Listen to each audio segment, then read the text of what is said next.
नमस्कार, आप देख रहे हैं यंग भारत न्यूज और मैं हूं आपके साथ ज्योति यादव।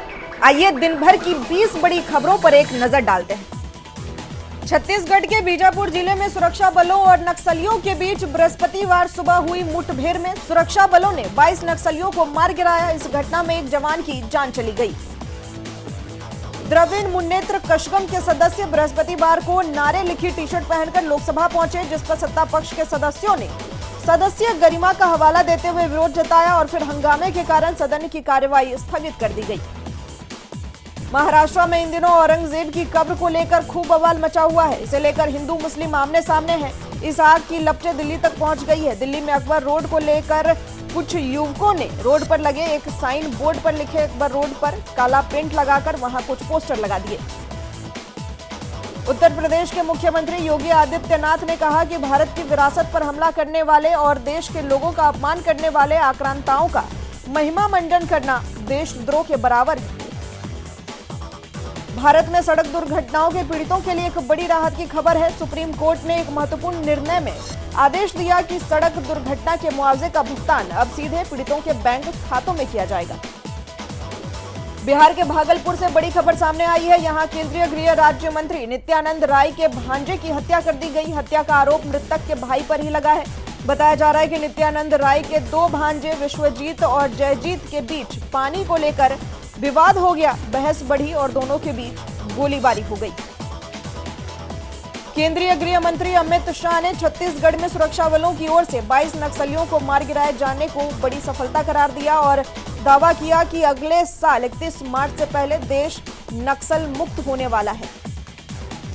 दिल्ली और नोएडा को जोड़ने वाली चिल्ला एलिवेटेड रोड पर निर्माण कार्य की गुरुवार से आधिकारिक रूप से शुरुआत हुई। नोएडा प्राधिकरण के सीईओ लोकेश एम ने भूमि पूजन कर नारियल फोड़कर कार्य का शुभारंभ किया। हरियाणा के सुरक्षा कर्मियों ने शंभू बॉर्डर से प्रदर्शनकारी किसानों को हटाए जाने के बाद बृहस्पतिवार सुबह सीमेंट के वे अवरोधक हटाने शुरू कर दिए, जो पंजाब के किसानों को दिल्ली जाने से रोकने के लिए लगाए गए थे।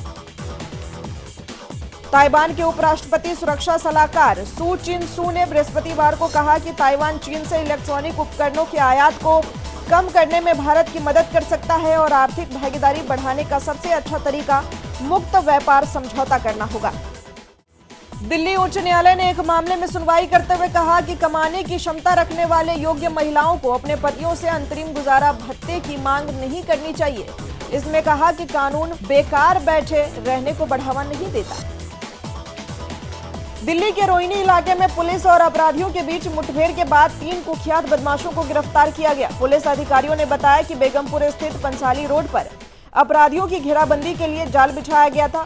तीनों अपराधी दर्जनों संगीन अपराधों से वांछित थे। दिल्ली उच्च न्यायालय के आदेश पर मयूर विहार में 3 मंदिरों को तोड़ने की कार्रवाई स्थानीय विधायक के नेतृत्व में हुए विरोध प्रदर्शन के कारण रोक दी गई। दिल्ली विकास प्राधिकरण की एक टीम पुलिस के साथ बृहस्पतिवार सुबह 4 बजे पूर्वी दिल्ली के मयूर विहार स्थित काली मंदिर, अमरनाथ मंदिर और बद्रीनाथ मंदिर को गिराने के लिए पहुंची थी।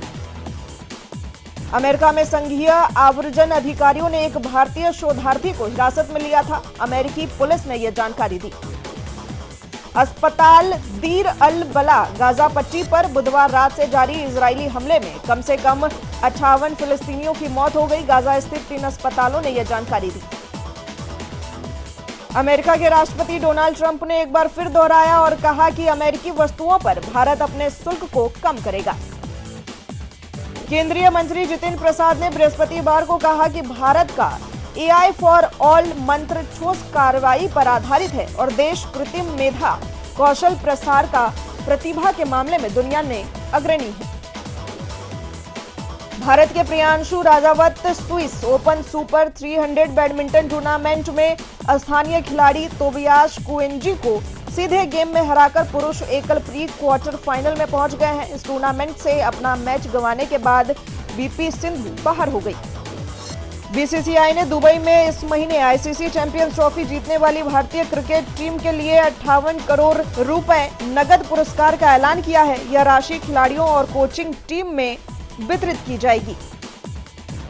टॉप 20 में फिलहाल के लिए बस इतना ही। इसी तरह की तमाम बड़ी खबरों के लिए जुड़े रहें हमारे साथ। हम हैं यंग भारत सच के साथ।